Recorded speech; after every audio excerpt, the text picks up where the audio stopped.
We have all had painful events in our lives that can lead to depression, anxiety, addiction, or broken relationships. But here's a secret.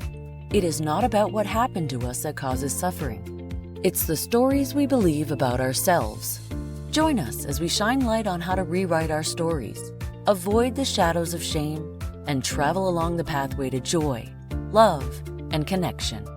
It's the Finding Peace podcast with your host, Amazon best-selling author, Troy L. Love. When I was 16 years old, I was suicidal. I wrote in my journal how depressed I was. I even attempted suicide once. There have been several times since then that I have also felt suicidal. There was a very dark time in my marriage when I felt that there was no point in living, that the pain and the suffering was too great. There were times when I felt like I had made a mistake that had ended up hurting somebody that I loved, and there was no way that I was going to be able to repair the damage, and so it might be better for me just to end my life. I'm sharing this with you because in the last month in my community, there have been 3 suicides. 2 of them have been from Border Patrol or Customs. One was an officer in the military. But there are also suicides that take place in our community and communities around the world at an alarming rate. Since 1999, suicide rates have increased by 30%. Teenagers, first responders, military are at the highest rate of suicide. In fact, one statistic is for every 29 minutes, someone in the military has completed suicide. Suicide attempts are 20 times higher than actual completed suicides. Individuals who are in the LGBT community have a much higher rate of suicide. Recently, I've had several of my clients who have felt suicidal, and I also have a really good friend who is really suicidal. Some of the common warning signs for someone who is suicidal is that they are talking about wanting to die. Oftentimes when I'm talking with my clients about that, it's not necessarily that they want to die, it's that they just want the pain to stop. For the majority of individuals who are suicidal, they have an incredible amount of pain, and it could be physical pain, but oftentimes it's emotional pain. Pain that comes from multiple areas. Either they're depressed, they're feeling that they have caused so much pain and suffering in other people's lives that they feel like there's no point in continuing because they're just going to continue causing suffering in other people's lives, or pain in their own life.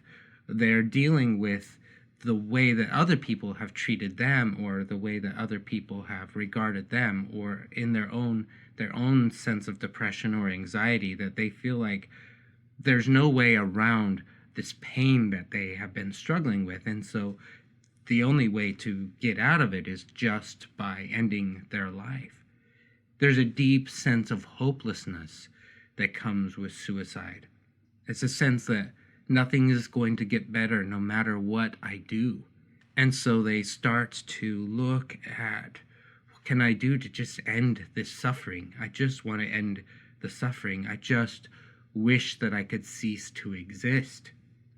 One of the ways to help somebody who is suicidal is to help them start reaching out, but there's so much shame along with the hopelessness that a lot of times people who are suicidal have no desire to reach out and let anyone know that they're struggling. One of the thought processes that goes through their heads is that I'm just going to be a burden to other people. My depression is already a burden to me. My shame is already a burden to me. Why would I want to pass that on to somebody else by talking about it with them? But the truth is that you don't have to carry this suffering alone.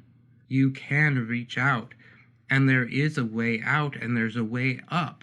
There are people who can love on you and support you and show you that you are enough, that what you have done if you have done something is not irreparable, grace can be granted and forgiveness can be given, and it's just the story that we have in our own mind that what we have done is just too much. That's not how other people feel about it. It's our own story. And so we're able to have somebody clarify that to us and let us know that it's okay, that we are still worthy of love and belonging, and that we want you in our lives.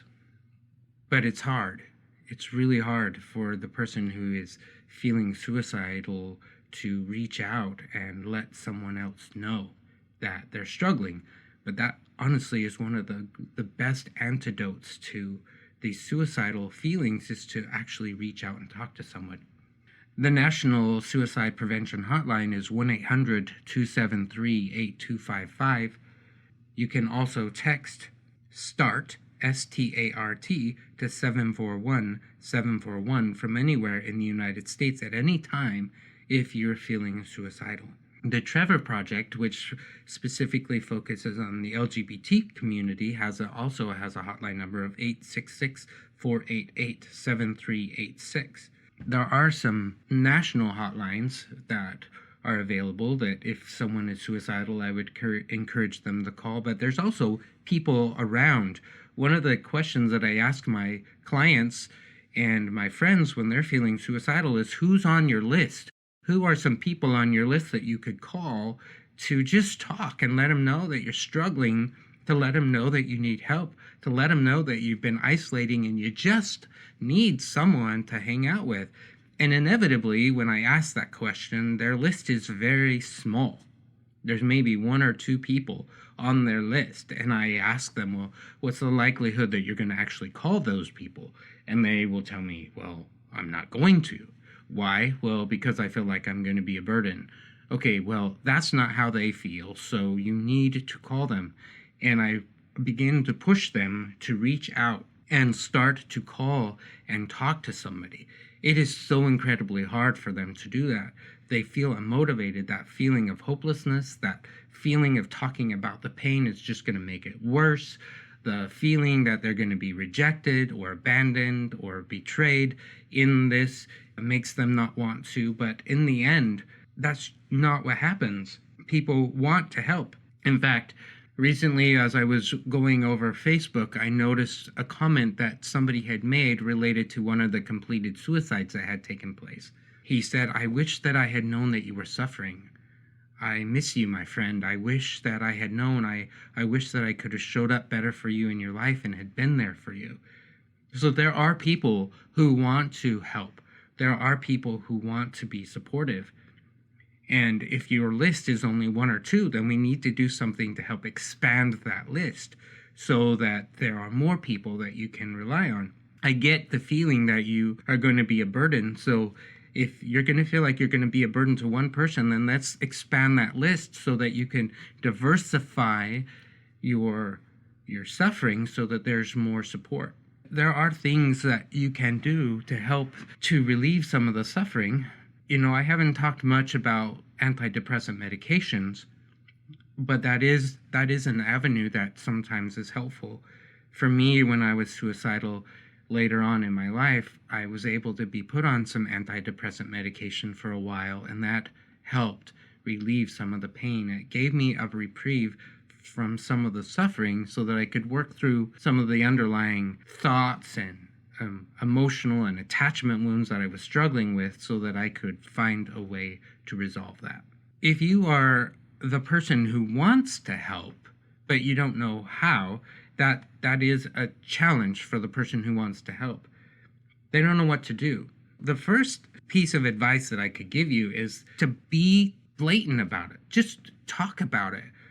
Don't be afraid to ask, hey, are you thinking about killing yourself? Don't skip around that or try to avoid asking that tough question, because that tough question is actually a really important one, because when you're willing to talk about that tough question, it lets the other person know that, hey, I'm actually a safe person with whom you can talk about this. I'm okay sitting in the pain with you and being able to talk about these tough things.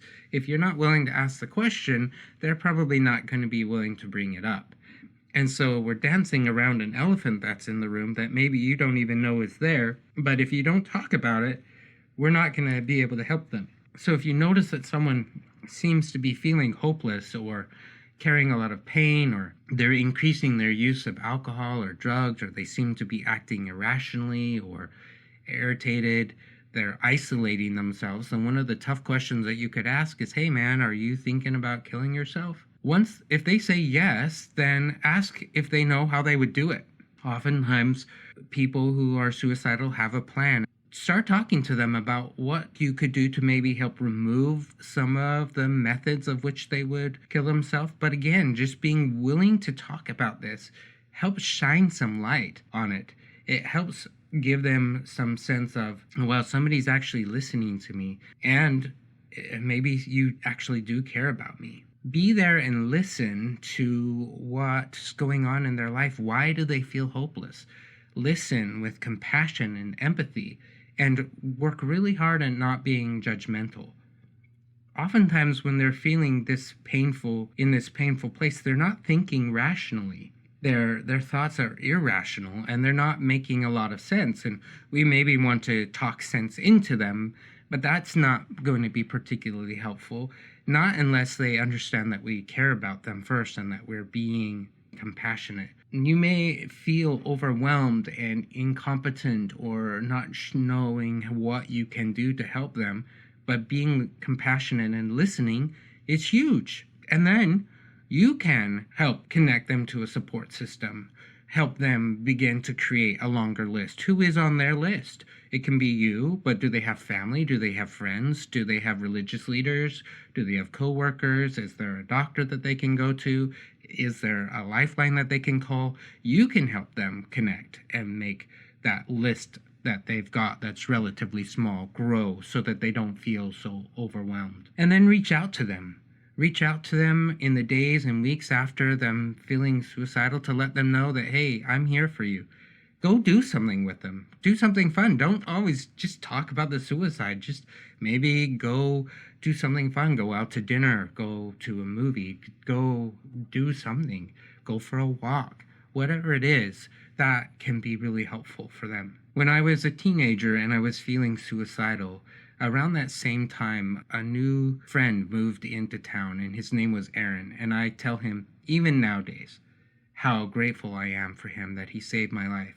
Aaron moved to town, and for whatever reason, I just felt like I wanted to be his friend. I could see that he was struggling in his life, but for whatever reason, I just felt like I needed him in my life. And I'm not even sure how it happened, but in art class one day, he started talking to me. And I found out that he only lived a couple of blocks away from me. We started to become friends. He started to make some changes in his life, and he has no idea the changes that he began to make in mine. His friendship and his concern for me removed a lot of that shame and pain that I was carrying around with me. And he had no idea that I was suicidal. In fact, when I told him a couple of years ago, he's like, Troy, I had no idea that you were feeling that way. I didn't want to tell anybody at the time, but because of his friendship and his compassion and his caring for me, it strengthened me and helped me find that there was hope again. It's the power that somebody has in your life that can really make the difference. So I'm sharing this with you because I want you to know that there is a way out, and there is hope for someone who is suicidal, that the things that you have done, nothing that you have done is bad enough that you can't work through it. And there are people who are going to love you. The pain, I know the physical pain can be overwhelming. And I understand that the feeling that this can't get any better. But I also know that when we start to wrap ourselves around with others and we stop isolating, the pain begins to decrease. I come from an attachment perspective as a therapist, and I found that the deeper the loving connections that we have in our lives, the less physically painful our pain feels. And so deepening those connections is incredibly important. If you're someone who knows of someone who is struggling, then just be there for them and love them. and know that there is a way to find greater peace in their life, and there is a way out. Again, if you are struggling, you can call the Lifeline 800-273-8255, or just reach out to a friend, because I know that there's somebody there who cares about you. You've been listening to the Finding Peace podcast. If we added value to your life, let us know or give us a rating. Before you go, subscribe to the show and get new episodes as soon as they are published. Thank you for spending part of your journey with us. And don't forget to grab your free copy of the Amazon best-selling book, The Art of Peace, by going to www.troylove.com. Copyright Finding Peace Consulting.